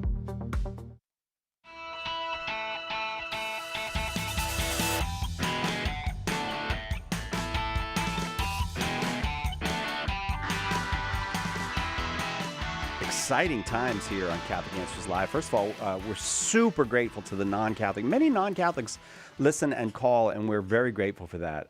It's a great opportunity for us. We really like having the conversations. You help us create wonderful content that way, and that's very, very exciting. There's a couple lines open now, though. So if you're not a Catholic and you want to get on one of those, 888-318-7884. The other exciting thing is Joe's podcast, Shameless Popery, is a mere few subscribers away from hitting the 100,000 mark. 35 subscribers. We're down to 35. What did we start the hour at? What did we start at? I can't remember. I think it was like 70 or 80. Oh, like so we've closed it by like 40. If 35 people would just go become subscribers to Shameless Popery, first of all, you're going to get absolutely great content, way better content than you would get on, I don't know, the BBC or your local natural history museum. I don't know why I picked Council those. of Trent. No, I'm just kidding. The Council of Trent. Yeah, that's more like what I was going for. But let's get them over 100,000. Go to Shameless Popery on YouTube, become a subscriber, and we'll see if we can get you over 100,000 this hour. And then I will take credit for that for the rest of my life. All right, back to the phones we go. Scott, is that who you think I'm going to, Joe? Is that who you think is next? Yeah. Okay, let's go to Scott in Fargo, North Dakota, listening on Real Presence Radio. Our good friends at Real Presence Radio, I should say. They've been good friends to both Joe and I and me. And Scott, you're very welcome here. Go ahead with your question. I'm sorry, guys. I was just checking my email. Hold on. Oh, okay, good. This is a. We don't want to interrupt. No, don't let us mess you up, Scott. Anyway. I'm sorry. Sorry we interrupted you. Go ahead. Yeah, go ahead. Si, do you feel like snowstorms follow you? Yes, Scott, you know the snowstorms follow me. I am never going to make fun of how little snow they get in North Dakota again. It will never happen. Joe, I think you know the story of the time I said, it doesn't even hardly snow here. And then I was stuck for an extra day or two and had to spend a full day in Chicago's airport. And it was. He couldn't go far. Go. It's like Fargo. But Fargo. Scott, don't laugh at that. Why do people laugh? That encourages them. Scott, don't do that. It was the Aiken for Gems earlier with Jimmy Aiken, and I'm just doing reverse puns today. Scott, are you done with your emails? Can we have a conversation now? Or because I really don't want to mess you up. We can send you an Outlook invite if you need. I'm ready. Okay. All right. Go ahead. Okay. Wonderful. So, sorry, I have to confess, I am a Catholic. Okay. I have just joined the Catholic Church. Praise I'm God. a baby Catholic. I'm a year old. Oh, God bless you, Scott. That's beautiful. Congratulations. That is wonderful. Thank Welcome you. home. I followed the Catholic Church. I followed my son into the Catholic Church. My adult son converted about 7 or 8 years ago, and this last Saturday he was ordained a priest in the Catholic Church. Oh my gosh. What a family story. Scott. That is incredible. That is incredible. The problem is his brother and sister, who still are good Nazarenes. Okay. Well, you can do a lot worse than being a good Nazarene. Here's my question. Nazarene. Protestants use 1 Corinthians 13:8 to say that the age of miracles has ended with the death of the last original apostle, much the same way the age of divine revelation ended. So I'd like Dr. Carlo's ideas on that, but more importantly, my other son, my Protestant son, his position is miracles weren't the only thing that ended with the age of the apostles. Divine revelation was the only thing to end, but that confession to apostles and forgiveness of sin also came to a close at the end of the age of the apostles. So do you want me to call Dr. And Carlo? I got nothing. On the phone? I was wondering if we should pick on him for that. No, I would prefer Dr. Carlo's answer too, but I'm sorry, we have Joe here today. We should make a conference call about this. Just email him while you're on your phone. I'll text him right now. No, I don't have my phone. To be fair, I have 2 of Dr. Carlo's books and none of Joe's, so I'm sorry. Oh, gosh. Well, that's not going to change today now. If you thought that was going to change, that's not now. You can choose any of Carlo's books. Let's start with 1 Corinthians 13 Yeah, before we get into the application to forgiveness of sins. This is one of those examples of taking a passage blatantly out of its biblical context. So 1 Corinthians 13:8 says, "Love never ends. As for prophecies, they will pass away. As for tongues, they will cease. As for knowledge, it will pass away." But then it goes on to explain, Paul explains what he means by this. "For our knowledge is imperfect, and our prophecy is imperfect. But when the perfect comes, the imperfect will pass away." So he is saying these things are going to end not with the death of the last apostle, but when all of these fleeting earthly things pass away and we enter perfection. He then says in verse 11, "When I was a child, I spoke like a child, I thought like a child, I reasoned like a child. When I became a man, I gave up childish ways. For now we see in a mirror dimly, but then face to face. Now I know in part, then I shall understand fully, even as I have been fully understood. So faith, hope, love abide, these 3, but the greatest of these is love." So what's he talking about? Is he talking about the death of the last apostles? He's not saying, oh, pretty soon knowledge on earth is going to go away and tongues are going to go away and prophecies are going to go away. That's not what he's saying at all in 1 Corinthians 13. He's very clearly talking about these things on this side of the veil. As we see these things dimly, there are certain gifts we have for the journey, including the kind of charismatic gifts that the Corinthian church was really interested in. And Paul's point is the charismatic gifts of this kind are not forever. And they are going to end when we enter eternal glory, unlike charity, unlike love, which will last even into eternity. When you love, that lasts for all time. Like when you are configured to be filled with the love of God, that is superior to the fleeting charismatic gifts that are for just here on earth for the building up of the body of the church. So it has nothing to do with the apostolic age versus the post-apostolic age. It has to do with the Christian life on earth compared to the Christian life of heaven. That makes sense? Yes, it does. Okay. So then the question becomes, well, obviously, if 1 Corinthians 13 is being misapplied, then it doesn't follow that we can say that the forgiveness of sins is taken away. And there's no reason logically to believe that the forgiveness of sins would be taken away for this reason. All it takes is to say, well, why did the apostles have the ability to forgive sins in the first place? Because people sinned and they needed to hear that they were forgiven. Now, it's true, God can forgive people directly, and he regularly does. But it can be very good spiritually and psychologically for people to know that their sins have been forgiven, and in that act, that their sins are actually taken away. And this is part of what it means for him to tell St. Peter that whatever you bind on earth will be bound in heaven, whatever you loose on earth will be loosed in heaven. And then he gives that power to the church collectively in Matthew 18, that you can actually free people. And this mission of freeing people is one of the important parts of what the apostles are doing. Well, if the apostles have that power because people sin and they need to hear these saving words, that doesn't stop in the first century. People haven't stopped sinning. People haven't stopped needing to hear the words of forgiveness. And so if you understand why the apostles were given the power to forgive sins in the first place, then you can understand how unlikely it is that that power would have stopped in the first century.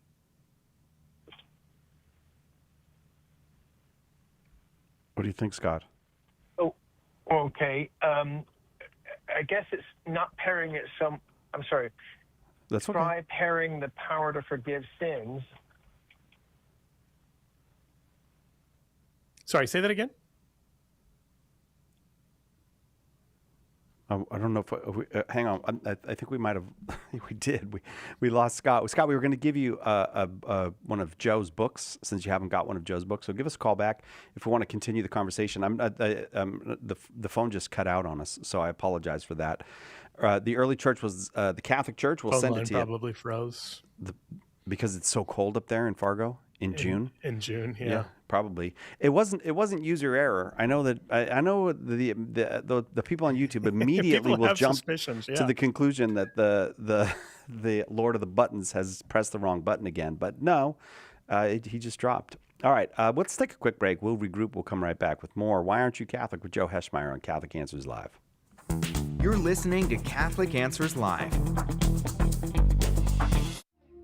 Underwriting for Catholic Answers Live is provided by Real Estate for Life. Real Estate for Life connects homebuyers and sellers to real estate agents while supporting pro-life organizations. On the web at realestateforlife.org. The most original and exclusive Catholic content is on EWTN Radio. I'm continually amazed and humbled at the way God can work through me to help so many people. Although I have no idea what the callers' questions will be that day, I trust that the Holy Spirit can use my education and experience to guide, challenge, or comfort those who call. Mast Appeal with Colleen Kelly Mast. Saturday morning, 9 Eastern on EWTN Radio. Who was the first Catholic in your family? Were they evangelized by a friend, a coworker, a stranger? Did you ever think that you could be that person that God uses to save a soul? And that soul could save their family, their grandchildren, and generations to come. At St. Paul Street Evangelization, a Catholic nonprofit, we train, equip, and mobilize Catholic disciples to do the urgent work of evangelization. Catholic Answers is supported in part by St. Paul Street Evangelization, streetevangelization.com.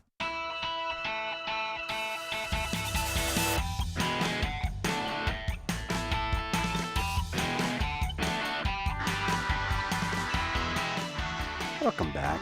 Catholic Answers Live. Joe Heschmeyer is our guest. I don't know. We'll have to get a report in a minute. I'll try to look while you're talking with our next guest from the London in the UK. The very best London of them all is the one in the UK. Calum, watching. We just crossed 100,000. We just crossed 100,000. Woo! We need some applause. 100,002. Good work. There we go. Thank you to the crowd. Thank you to the crowd. Very real sounding crowd. They are very real. Caleb, welcome. Why aren't you Catholic? Sorry, Caleb. Hello, gentlemen. Hello. Yes. Hello. I'm distinguishing between the individual choosing to be Catholic towards their God from the institution of the church itself. I don't see how anybody could be associated with this church with its crimes against humanity and its bigotry towards the LGBT, its discrimination against women and the indigenous.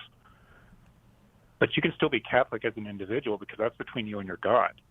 But you're being a part of your organization, I don't see how you could be a decent human being and stomach that.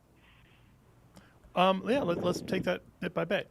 I guess, first of all, what do you mean when you say being Catholic towards God? Learning the love language of your God. If the God wants you to act Catholic, fine, act Catholic. You don't need to be part of an organization to do that. Your church that excommunicates people can't stop them from being Catholic to their God. And yet you use it as a threat. I still don't understand what acting power. Catholic towards God means. It would mean whatever love language they've learned from their God, if they want to call that Catholicism, fine. I don't care. I care that you're a part of an organization that destroys humanity. Okay, yeah, I guess maybe that's just a pedantic thing. I still don't really get what, if God wants me to be part of his church, then it seems like I should do that. You don't need to be part of the organization to do that. What if he created an organizational church?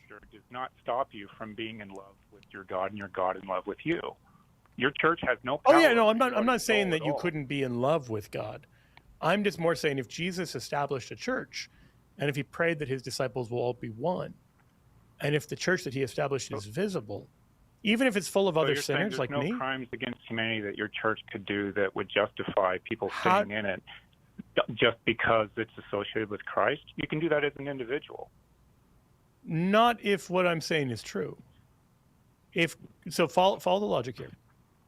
So if Christ is, in fact, the second person of the Trinity, if he is divine, and if he did found a church, and if he does want people to be part of that church, and if he did pray that we would all be one, and if that church is called the pillar and foundation of the truth, then for me to say, like, actually scrap that, I'm going to do things my own way and love you and you love me, that's not, as you put it, learning the love language of God, or as I would say, obeying the commands of God.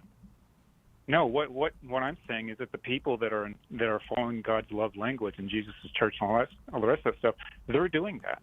They don't need to be part of your church to do that, because look at what your church is doing. It's literally doing crimes against humanity right now. And what are the crimes against humanity that you see it as doing right now? Away from God.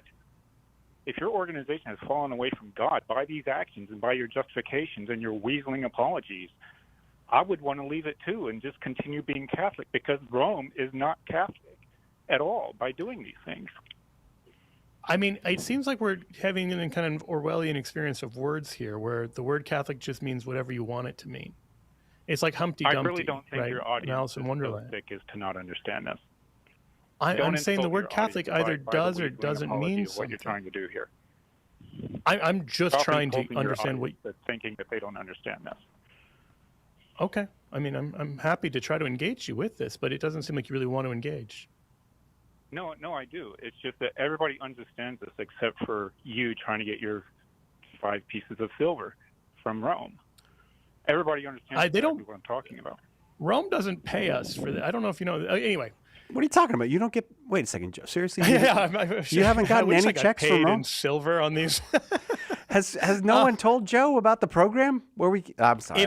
Go ahead, Joe. In all seriousness, if you want to actually understand, like, even if you are in a place where you are not ready to say yes to the Catholic Church, you would be so much more effective if you actually understood humanity.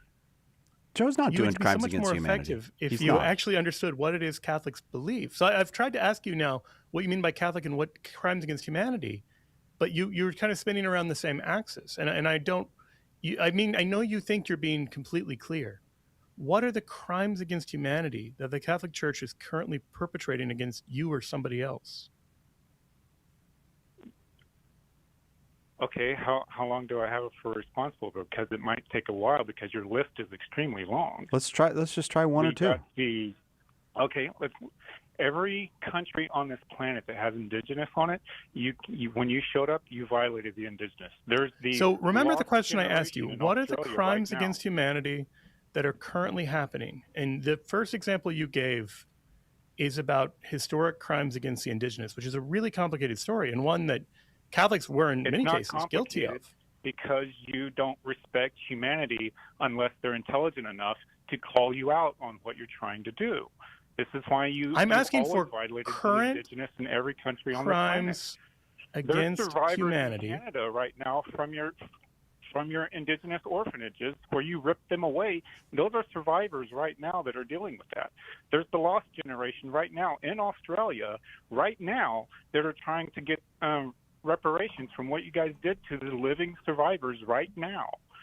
So let me ask you again, what are the crimes that you claim are happening right now? Now, you might say there are people who have suffered that are still alive today from things that you think of as crimes in the past. I understand that. We could debate any of those issues. Sure. I'm asking, because you're making a very specific claim. You are claiming that right now, the Catholic Church is guilty of ongoing crimes against humanity. I'm asking for an example of an ongoing crime against humanity, because if words have meanings, like these are, like if you're accusing someone of an international crime, like a crime against international law, like if I said you were a felon and then you asked for evidence of it and I refused to give any example of felonies you were committing, you would reasonably say, I don't think you're playing this one straight. So what are some current crimes that the Catholic Church is committing? Another example. Fine, another example. There are Rwandan priests that are collectively guilty of the genocide that happened in Rwanda. That Rome is protecting them in Rome right now from extradition to be held accountable in the ICC courts. Right now, they are there. There are rapist priests that voted for the current pope that are being hidden right there from extradition to the countries of the children that they violated. Right now, those are crimes against humanity. Okay. Now, when you say crimes against humanity, are you saying any of those things are illegal? Like, in other words, not historic allegations of complicity, not historic allegations of rape. I'm saying, is someone living in a non-extradition country the crime against humanity you're alleging? Yes, genocide and child rape is illegal across all countries. Not what I asked. And those are crimes against humanity. Not what I asked, though. Then repeat your question. I asked if your allegation is that the ongoing crime against humanity is non-extradition. Is non-extradition a crime against humanity? Like, I know you've already judged guilty the people who have not been extradited. But if the ongoing crime against humanity is non-extradition a crime against humanity? It is complicitness in the child rape and the genocide of Rwanda. I don't feel like you're answering my question. Okay. Look, I mean, what happened in Rwanda was horrible, and Our Lady spoke against it. And there were tremendous Catholics who were great. Immaculée Ibigiza. I would really encourage you to read her book. There were wonderful Catholics who were both victims of the Rwandan genocide and who spoke out against the Rwandan genocide. The situation there Roman institution is safeguarding them. I have to not individual Catholics that happen to care about humanity, but the organization of your church is safeguarding them from legal. I'm sorry. I just got to clarify one thing.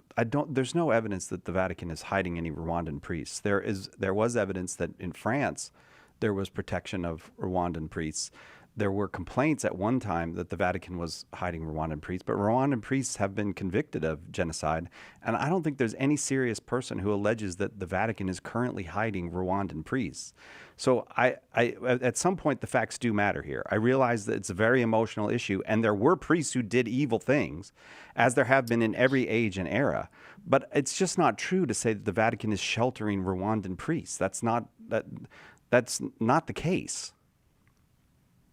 The ICC has these reports right now. You can look them up. They are open records right now for their release. be held accountable. You guys are not extraditing them. From that, I'm sorry, I just don't believe that that's true. I think that that's inaccurate. There have been. I know you have to be a mouthpiece for Rome, so that you get your 30 pieces of silver. That's an absurd accusation against Si's dignity. Sold out Look, God. I understand if you're worried about the dignity of others, that's wonderful, but you need to practice what you preach at a certain point. Like if your authentic reason for not being Catholic is there no crime because you're worried you guys about. won't defend for your church. No one is defending genocide. No one is defending the abuse of children. No one is defending. You are absolutely not listening to any of the answers you're getting to the things that you're claiming are the objections that you have. Because you're just being mouthpieces for the church and denying. Is there the human any answer you could possibly get that you would not write off in that way? Like it's very hard to take you seriously if you are going to use the suffering of others in this absolutely flagrant kind of way, that your church and then not listen to any of the context, not listen to any of the responses, and just insist like, oh no, any context must be defending genocide. Absurd.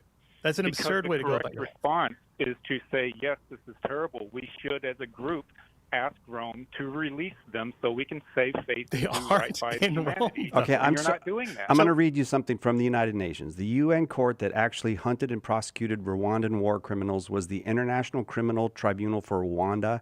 By May 2024, the UN tracking team successfully accounted for every single one of the high-level fugitives that the ICTR's most wanted list.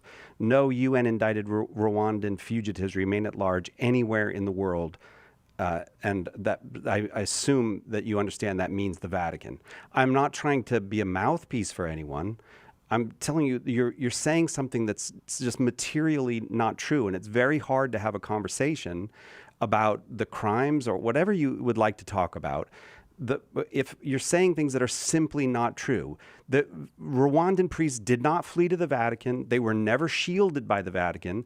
They were shielded by some parishes in France.